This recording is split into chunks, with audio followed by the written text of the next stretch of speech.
Hello, everybody. Welcome back to the NBA Front Office Show. As always, got plenty to talk about today around the world of the NBA. Before we dive into it, though, quick reminder, we'd like to ditch the title of the best kept secret in NBA media. So if you wouldn't mind, give us that 5-star rating and review over on Apple Podcasts. Subscribe right here to the YouTube channel. If you're watching this over on YouTube, turn on those notifications as well. We're still pushing towards 25,000 subscribers.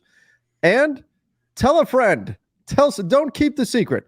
Tell somebody about the NBA Front Office Show. We certainly would appreciate it. As always, I'm joined by Keith Smith at Keith Smith NBA. Keith, what is the best way to get a secret out there? Is it just to tell it to that super gossipy relative, like that aunt or whatever that loves to gossip? Is that what we have to do? Just contact that member of our families? Yeah, we all have that family member or that friend where it's like, all right, if I tell them, everybody's going to know. So you should just be telling them like, hey, there's a show.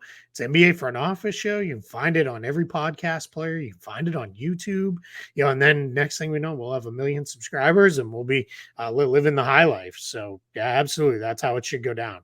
I imagine. Guys, we are today on Apple. We are at 197 ratings. Let's get that over 200. But let's get it over 200 by Front Office Friday.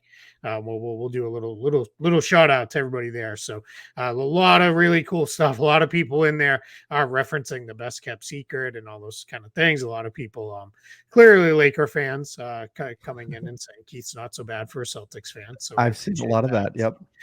But yeah, this is what we want to do. So I like this one from 2Steve4 says, when opposites attract. I've been following Trevor for years. Love the Lakers Nation show and staff. Then Trevor and Keith somehow managed to link up and create my second favorite show. And he puts a puking emoji next to the Celtics fan part. So we appreciate that. So just like the Lakers and Celtics, these two always bring it with every show. No hot takes, no screaming at each other. Just a phenomenal podcast. Front Office Show can't remain the best kept secret. Appreciate you both and always looking forward to the next one and Front Office Friday. So appreciate that, man. Right. We really appreciate those. So yeah, keep those coming in. That'll be good. Let's get over 200 ratings before we hit Front Office Friday in a couple days. Absolutely. Let's see if we can get there. And we do appreciate that review and the kind words there. Keith, yeah, I mean, he does mention that you're a Celtics fan. I'm a Lakers fan. Somehow, some way we coexist and we get through this show. I guess that's the way to springboard into our first topic. Your team, the cockroaches of the NBA, they will not die, Keith. They won't go away. I thought Miami was going to finish them off, but no. Now it's 3-1. I am just by nature nervous. Anybody who's joined me on playback know that when I'm watching the games, I typically go to like the worst case scenario. So I'm a mess right now, Keith, because in my head, I'm like, oh God, no. Now the Cinderella story has ended. The Miami Heat are about to turn back into pumpkins, and the Celtics are going to the finals because that's what's going to happen here. What do we say to the God of Death? Not today. That's the Boston Celtics. They are ready to go, baby. It's it's funny. So obviously, right, we know how this goes. Your team advances deep into the playoffs. You get, when you cover a team, you get more in demand, and we've both been doing quite a bit of radio and appearances and the like.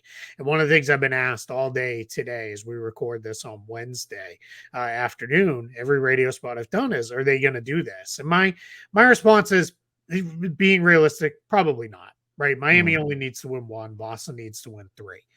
That said, if there was ever a team that was going to do it, I think it would be a team that can defend, a team that can have incredible shooting periods, including multiple games in a row, against a team that at times has shot terribly for a period of a week or more, in a period of 3, 4, 5 games in a row, or even more. So I still don't think this is going to happen. I think Miami's going to win. I don't know if they win game 5. Maybe Boston gets it at home and then Miami takes care of it in 6. But if it was ever going to happen, this is the kind of situation where I think it needs to be extreme shooting variances on both sides for it to happen. But with that, and then the last thing I'll say on that part of it is, if the Celtics win game 5, you may see a Miami Heat team that is, if it's close, that's pressure that that's a different kind of pressure than even trying to win a series, close out a series. Like, it just becomes like, man, like you're playing then to avoid history, right? And the bad side of history, and that's where you start seeing things get tight and just gets messy, and we'll go from there. I kind of think at this point, and it's not that I'm like, whatever happens, happens. Because if the Celtics lose in 5 games or in 6, it's still a disappointment, and it wasn't a good season for them. Mhm. But they are at this point for this particular series at this moment right now, they're playing with house money a little bit, right? Because it's no one really expects you to win, so just go out there and do your thing and play. And as I keep telling people, take it one game at a time, right? You can't make it 3-3 in the next one. You can only make it 3-2. You win one Mhm. more to play one more. That's got to be the approach the rest of the way. Well, and you mentioned the shooting variance, and that's exactly what happened in game 4. If you watch that game, the Celtics shot 18 of 45, 40% from deep. The Miami Heat just 8 of 32. So 10 more threes for Boston in that game, 25% from three for Miami. That's the game. That's the game right there. Yep. And crazy as it is, but that tends to be what NBA games come down to these days. It's who shoots better from three on that particular night. And the Celtics were red hot shooting from deep, and the Heat were very, very much not. And so that creates a blowout win for Boston. We'll see what happens in game 5. Right now, for game 5, the Celtics are a heavy favorite, 8-point favorite in game 5 at home. So we'll see what happens here. But I think if they win game 5, suddenly Miami, I think, has reason to be nervous. Now, that said, though, from what I've seen so far, the general sentiment, I don't know if the betting lines follow this, but the general sentiment is that whoever gets through, Denver will probably open the finals as the favorite. Should that be the case? Yeah, I think so. I think, I mean, if Boston somehow magically pulls this off with like 3 more wins in a row that are comfortable wins, and it's like, well, I guess they just needed to have their backs against the wall, and now Right. they're destroying them. Then I think you could see maybe that turn. There are some people who are suggesting. I think Matt Moore of the Action Network thinks if Boston got through, they would be the favorites just because of, all right, they figured something out here with that. But Sure. I think Denver probably should be the favorite. I think they're probably, if not the best team of these 3, they're playing the best right now. I don't think that can really be questioned, because even Miami going up 3-0, the first 2 games were anybody's game, right? Boston really kind of fell apart at the ends of both of those games, that's kind of a unfortunate trademark of theirs, and a fortunate trademark of the Heat that they do play well down the stretch in clutch Mm-hmm. games. But yeah, I think Denver should be the favorite. I think they're playing great, and he's starting to feel, maybe it's just me feeling this way, but it's just starting to feel like this is Denver's year, maybe, right? And it's all coming together for them in the right way at the right time with the right group of guys that Mm-hmm. they may be pulling this off. Yeah, if you saw the shots they were making against the Lakers, you'd have to feel like perhaps there was a little bit of divine intervention there. That it Sure. was maybe just a team of destiny moment. We'll see. But I do agree with you that the narrative could switch very quickly. The Celtics won by what, 18 or something like that, Sure. 17 Yeah. in game 4. If they do that 3 more times, that could very easily shift things, because especially when we factor in recency bias and all that, they would have just won handily 4 straight games in a row. That would definitely be a factor when we're looking at who would be the favorite going into the series. Yeah, absolutely. Yeah. And it's, there's also too, I mean, Denver's going to have sat for what, like Yeah. a week and a half by the time they play game one of the finals, I think is June 1st. So, that's a long time to not have played, there. So that's going to be something, to factor in as well by the time we get there. That's the old rest versus rust. And everybody's dealing with some form of bumps and bruises, but they weren't like Mhm. dealing with like, all right, so and so went down with a sprained ankle in game 2, and we just got to, this week off is huge because now they'll be back where they might not have been otherwise. They're not dealing with any kind of thing like that going on. So that said, I mean, everybody could use the extra days off, but that's probably on the extreme side. Probably 3 or 4 days is probably pretty good. Like 10, that gets to be a lot. So, but we'll see. We'll see when we get there. Yeah, we'll see what ultimately how it all shakes out. But again, we've got a game 5 coming up in Boston. Then if Boston wins game 5, I think you essentially have to. If you're Miami, you have to win game 6. Otherwise, I think that's it. I think that's the end. Yeah, Game 6 would decide the series. Whoever wins Game 6 would decide. That's the way I should put it. Game 6 would decide the winner of the series in my mind. I'm gonna go. Maybe I'm just being crazy here, but I think Game 5, could I just think in Game 6, the amount of pressure on Miami of we got to do it now, right? We have to do it now. We have to do it at home.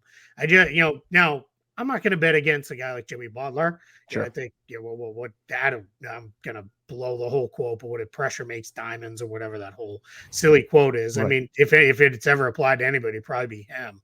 Right. But yeah, I do feel like it is one of those things where it's just, all right, let's kind of see, where this comes together. But yeah, it's gonna be a lot of fun. But I'm with you. Yeah, Miami, you already maybe messed up a little bit by letting it get back to Boston in the first place. You can't let it get back to Boston for a Game 7. Like that. That's just, you're asking for it, if you let that be the case. Yeah, absolutely. Absolutely. That would be a big problem. All right. So depending on who you believe. Can I say one more thing on that? Yeah, too? Absolutely. Game 7 would be on Memorial Day. Like crowd just not worked all day.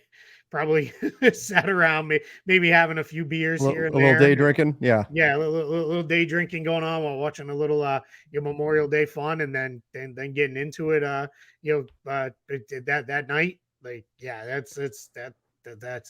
that's a crowd. Like, whew. That could be a recipe for disaster on the NBA level as well. Could be. Yeah, that could be some problems. Depending on how obviously we'd hope that nothing happens, but yeah, that could spell trouble. It's not if it was Philly, I think it might be maybe more. Sure, that's fair. Risk there. I mean, not that the Heat haven't become more Celtics rival over the years, but it's not like the Heat fans are going to pack Boston TD Garden either. So we'll see. Yeah. But yeah, let's go. I love it. You all right. Quote from the pre-show. Had to use it. Depending on who you believe, because now we've got dueling, I guess, leaks, reports here from various sources. The Suns have narrowed down their list between 4 and 27 coaching candidates, or perhaps they haven't narrowed it down at all. We don't really know. Like when you get these, like you get the one-up reports from Woj and from Shams, and now Chris Haynes is getting into the mix. And when they're saying different things, I wish we could be a fly on the wall, or just like have a camera on them in that moment. Like I want to see like what's Shams' facial reaction when he looks at his phone and he sees the tweet from Woj contradicting what he's saying, or vice versa, or Haynes says, I want to see how these guys respond in that moment, because I think that would be a lot of fun.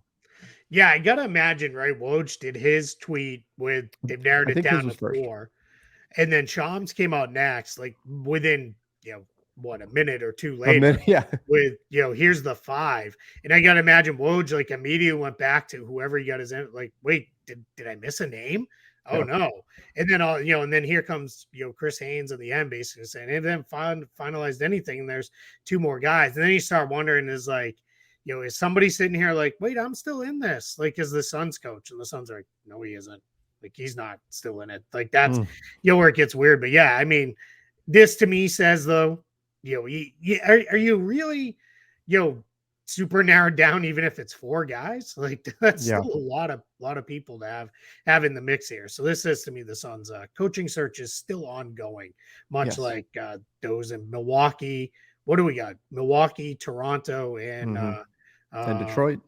Detroit and Philadelphia, right? All 5 of those are still ongoing, and still working. And I gotta imagine, if I'm like a guy like Nick Nurse, who's we haven't heard him linked to the Detroit job. Just I'm guessing that's more on, they're not looking for if he called Detroit and said, hey, I want to coach your team, I think he would be the pick. Yeah. Right. So I think it's basically all right, he's going to go to one of the top teams there. So I do wonder though, if you're him, you're like, oh man, I could get a nice, maybe little bidding war going here, because he seems like he's prominently mentioned in, the Philly, Milwaukee, and Phoenix jobs. I do wonder, is that the domino that needs to fall in all of this? Like if you are Philly, it could be different in the interview process, right? So maybe their lists are not the same as what mine would be. But if I'm Philly, if I'm Milwaukee, if I'm Phoenix, Nick Nurse is the top of my list. That again, I could be off on that, but if it's me, that's the top of my list right now.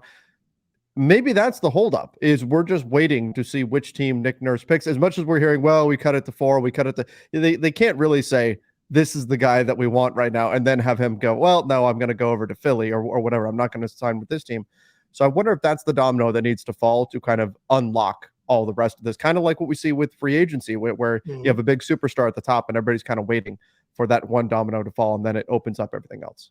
I think there's definitely something to that. And I think also it does lean a little to, look, if you want him, you better be the first mover, right? If he's your guy, you better get him, because he's the one definite common name within all three of those top jobs that are open. So, you better move it if you're going to do it. And then I think, if you're like Milwaukee, you probably start to look at it a little bit of like, how are we going to build this roster out, right? Is he going to want to go to more small stuff with Giannis at the 5? Do we pay to keep Brook Lopez, or do we, move in a slightly different direction? What's that going to look like? Does Chris Middleton staying become, more or less likely those are the things that start to go.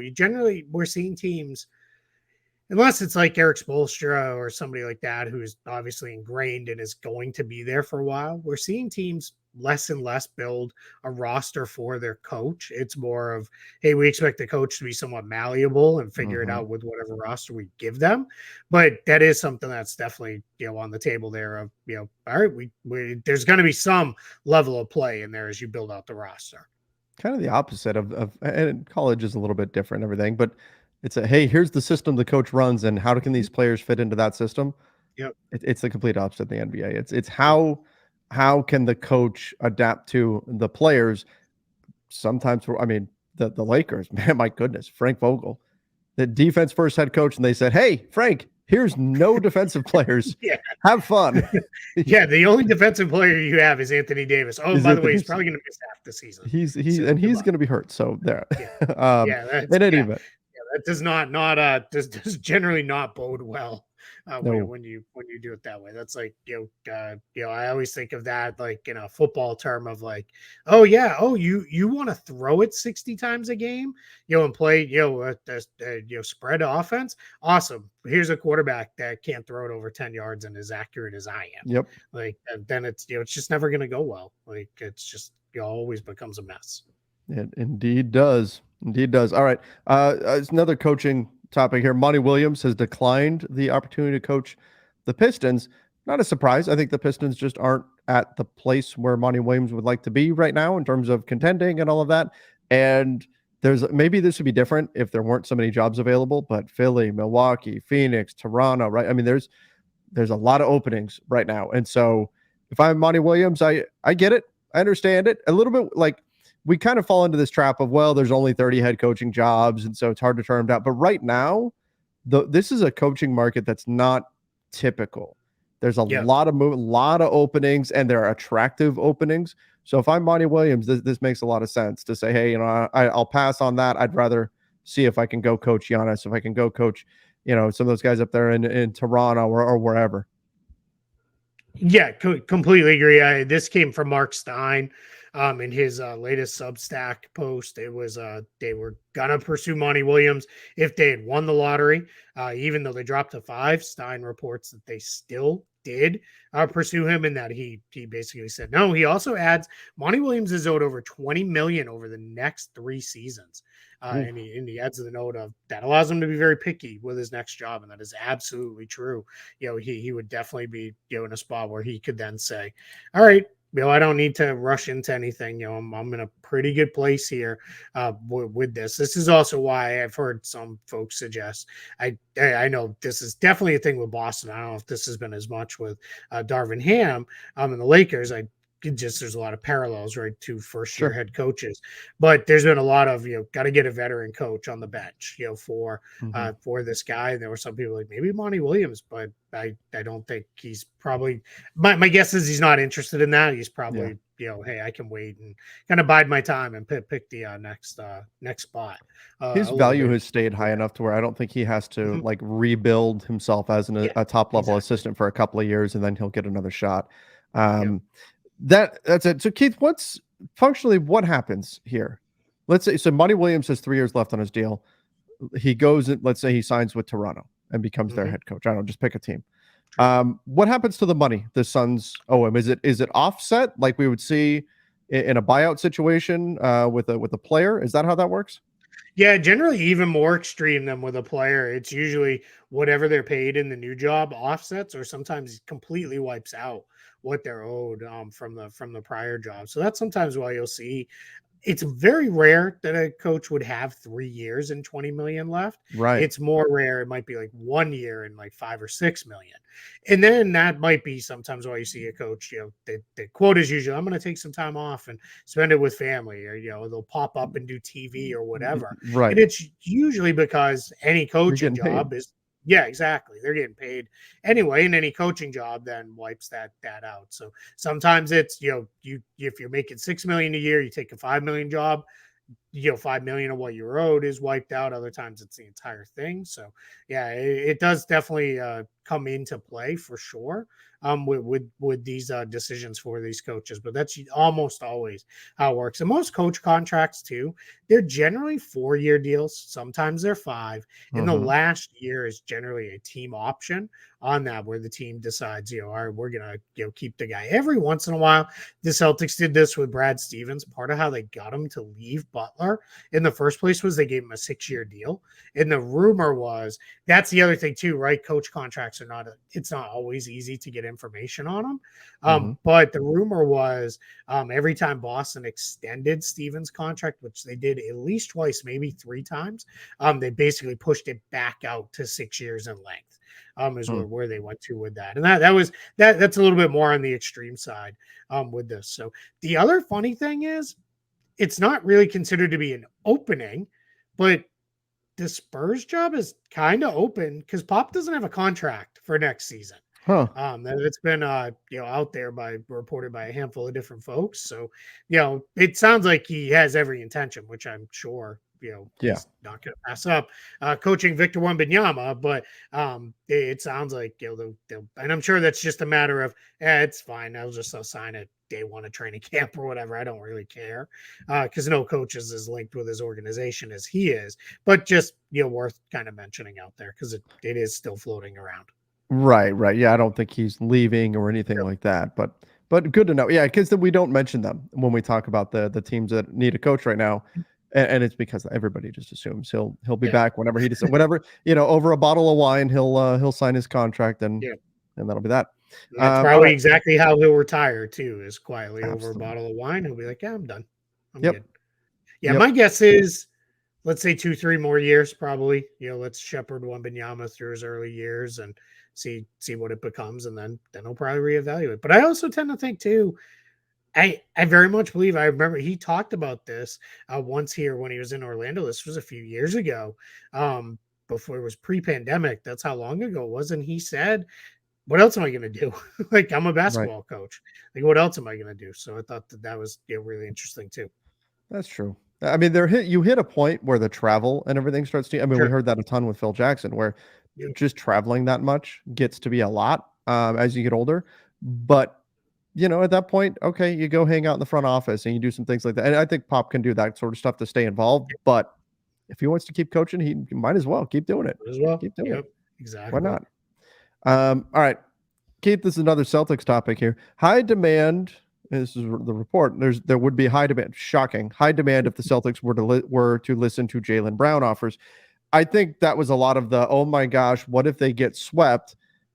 Burn everything to the ground, knee-jerk reaction, right? Like that's the way, and that's the Sure. way we approach things, right? Yeah. We live in that, what has happened most recently, and this is what we need to react to world. But nonetheless, there's some complicating factors here. Of course, Jaylen Brown with the new Supermax. Now that's available for him or will be. I can't imagine them trading him at this moment.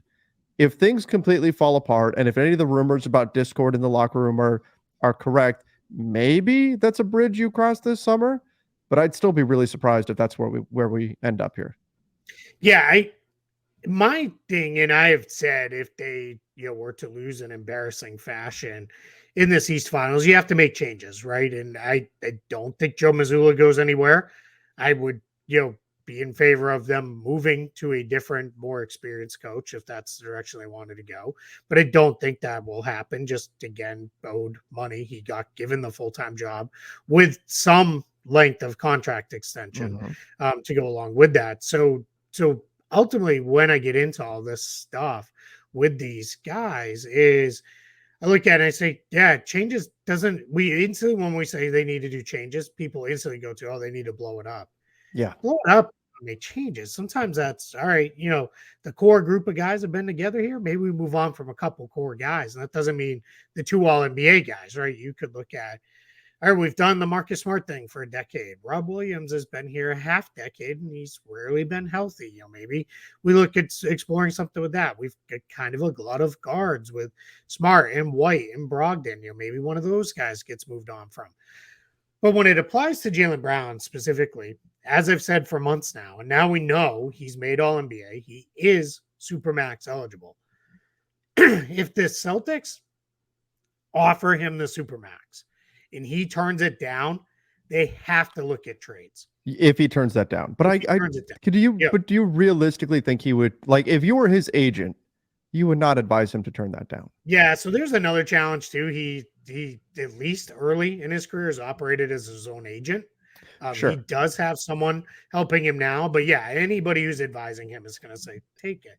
We don't know how it works in the NBA. You take it, and then if you're not happy a year or two in, you ask for a trade then. It's just, I don't get worked up over that stuff anymore because we've all collectively made our bed with this, and we're all just going to have to lie in it now. But I think with Jaylen Brown, that's where you go, right? Now, this has been pointed out. The Celtics don't have to offer him the full Supermax. They could say, hey, we're going to give you a 5-year deal at 33% of the cap. And that's something the Utah Jazz did with Rudy Gobert a couple years ago. Now, part of that was designed around, we need to keep flexibility for when Donovan Mitchell is up for a potential Supermax, because at the time, could only have 2, right? Those restrictions have all been lifted and removed. So now you're in a spot where you can kind of do whatever you want with those things. But the other challenge comes in the whole super tax, right? Of, can you build a functional roster with 2 players who combined will be making $120 million? Like, can you? Like, we don't know. We're going to find out, right? We're going to see, because someone's going to do it eventually. I think there's a good chance it'll be Boston, with these 2 guys. And then that probably means other changes will come. But that's all part of this, calculus here of that. And it could also be, look, if we got swept in this East Finals, or even if they lose in 5 and everybody's like, we cannot run this back, well, then of course Jaylen Brown becomes the biggest possible trade chip, that's probably on the market this entire summer, because it's second team All NBA guy, right? So those players don't come available very often, and that would be all right. Hey, if we want to do a major reset, and really kind of not blow it up, but really we still want to be a contender. We want to retool here on the fly and into whatever our next iteration is. He probably becomes the guy you put out there. So the high demand stuff, that to me is like, okay, yeah, no kidding. Yeah. Right. Like if they put it out there tomorrow, hey, we're going to listen to any offers on Jaylen Brown. 29 teams are calling and making great offers because he's Jaylen Brown. Exactly. I mean, that's just the reality of it. Exactly. I made that exact point just a little bit ago. I did radio in Atlanta today. And because there was, the rumors linking the Lakers to Trae Young, and they were being rude or anything like that. I don't mean to say it like this, but they kind of scoffed at the idea that the Lakers would have anything, that the Hawks would actually want for Trae Young, which I agree with. I don't think the Lakers have enough assets to go get him. But I said, look, if Trae Young is actually on the market, 29 teams have to be having that conversation, even if it's internally. Same thing with Jaylen Brown.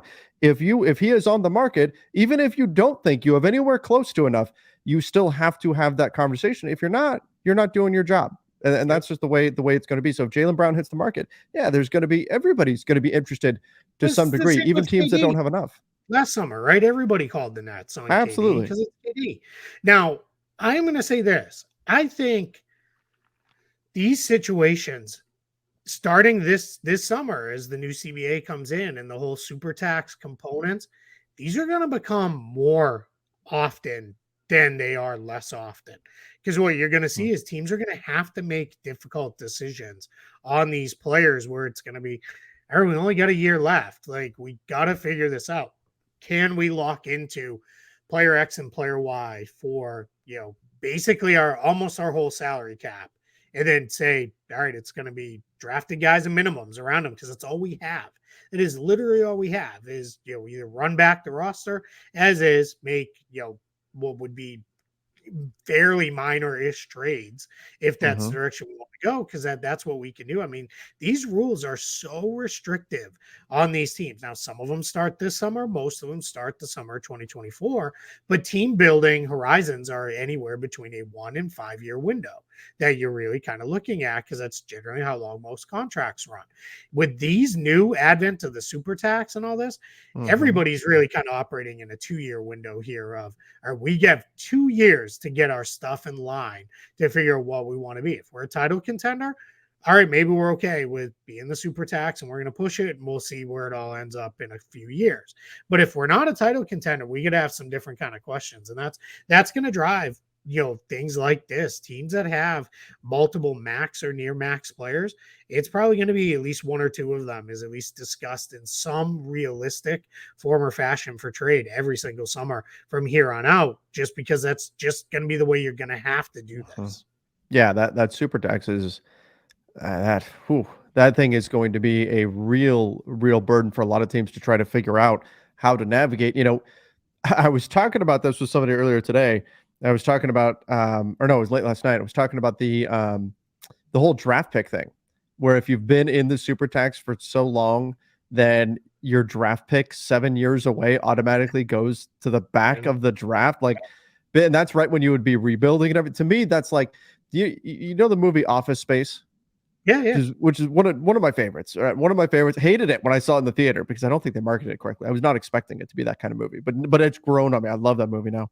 But that scene where they take the PC load letter printer, copier, and they take it out in the field and they like gangland style, they just beat it down, and it's like that. Michael Bolton comes running back in and gets that last second shot in right at the end, and they're dragging him away. That draft pick thing in the super tax is like that final just stomp to the sternum of teams that have these high salaries. It's like they added a bunch of stuff to try to force teams to break up their high salary teams, and then went, yeah, let's get in one more shot and let's make sure that your draft pick goes all the way to the end of the first round.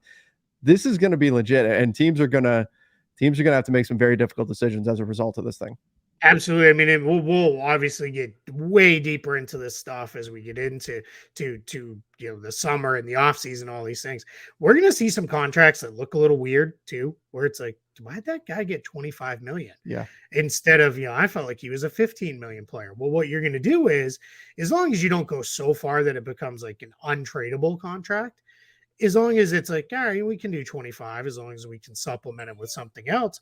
What we're going to run into in these situations is what we're going to run into teams being in a spot where it's going to be, all right, well, I can no longer aggregate together a $12 million player and a $13 million player to go get a $25 million player. Because not only can I take back dollar for dollar or less than I send out in trade, I don't even get the little buffer anymore on top of that.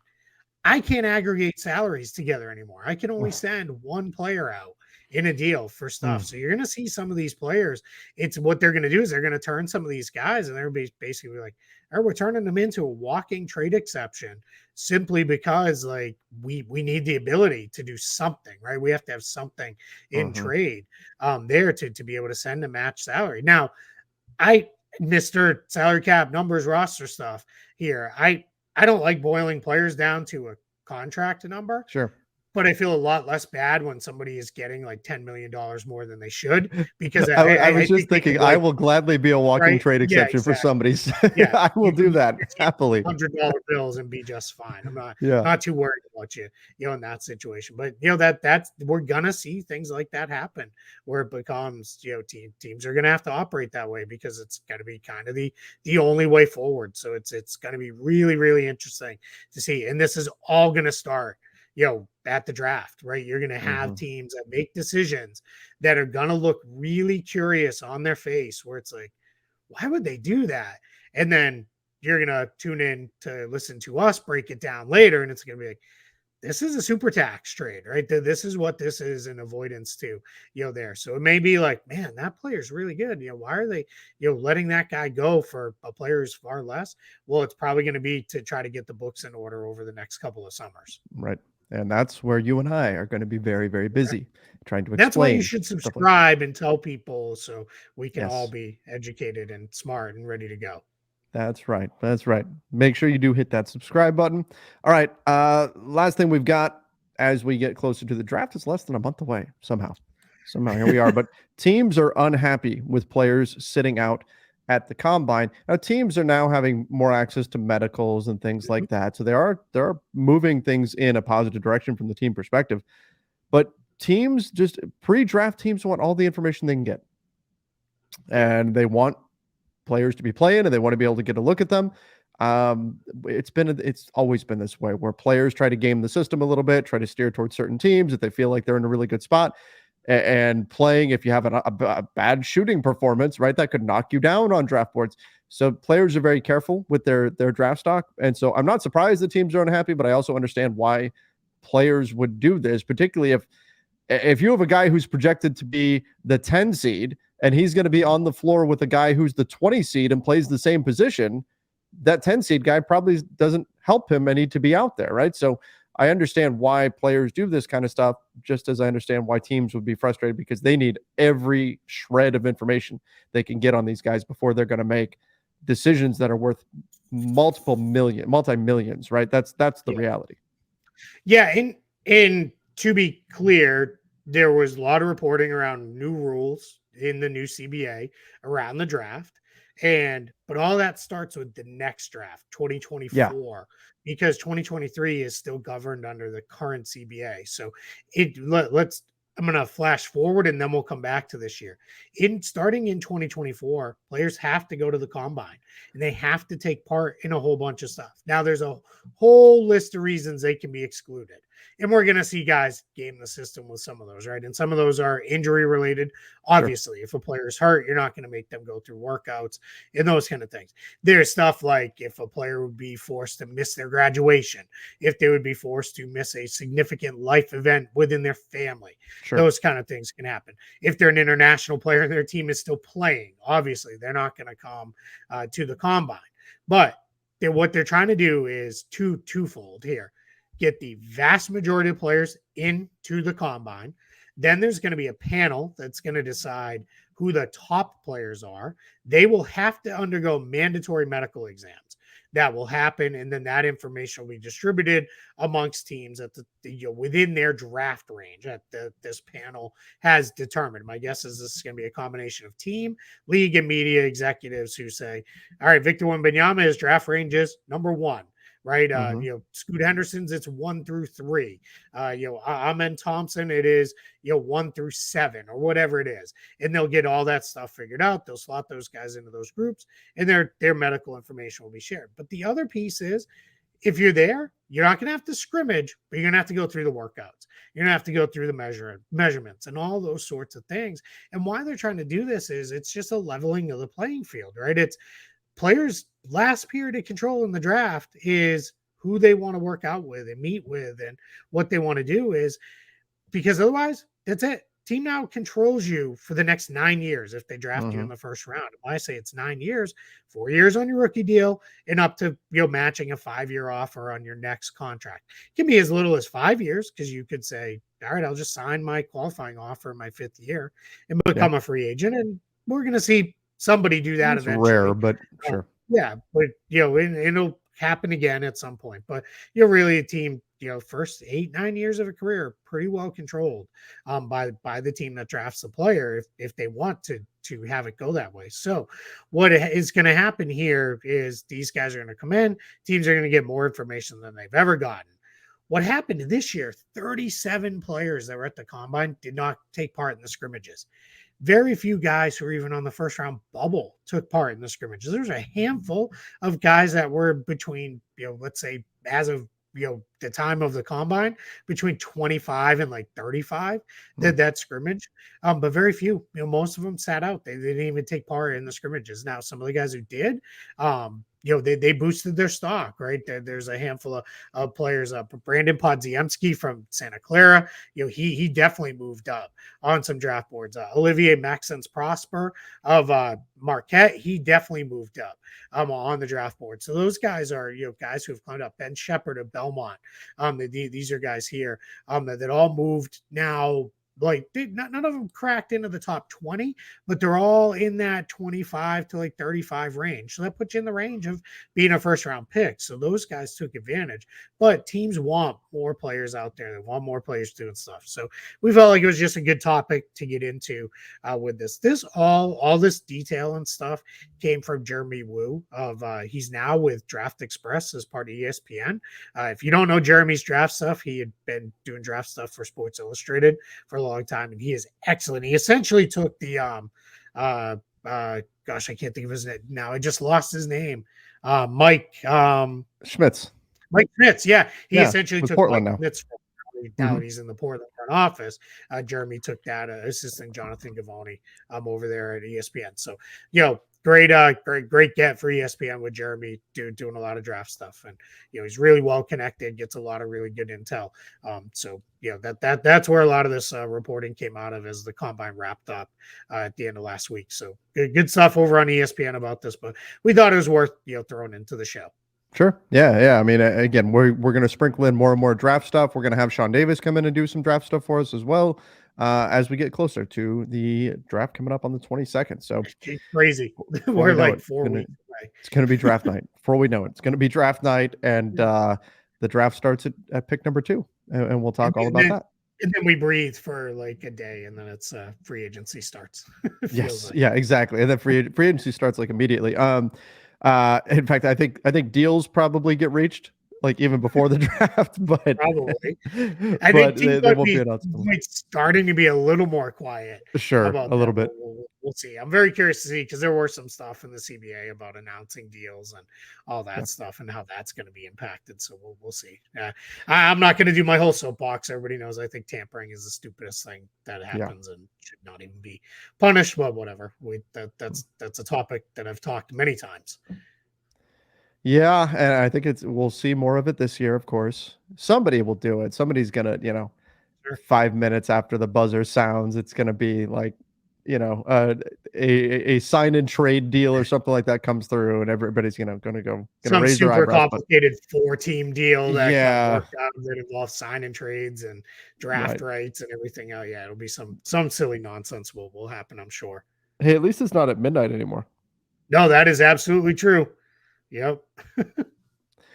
All right. Well, let's wrap things up there. Appreciate everybody for joining us again. Make us not the best kept secret in NBA media. Tell somebody, tell that gossipy relative of yours to put the word out about us, about our show. Find us on the YouTube channel, youtube.com/NBA front office. Of course, you can find us on Apple Podcasts, Spotify, wherever you listen to podcasts as well. Till next time, everybody. See ya and stay safe.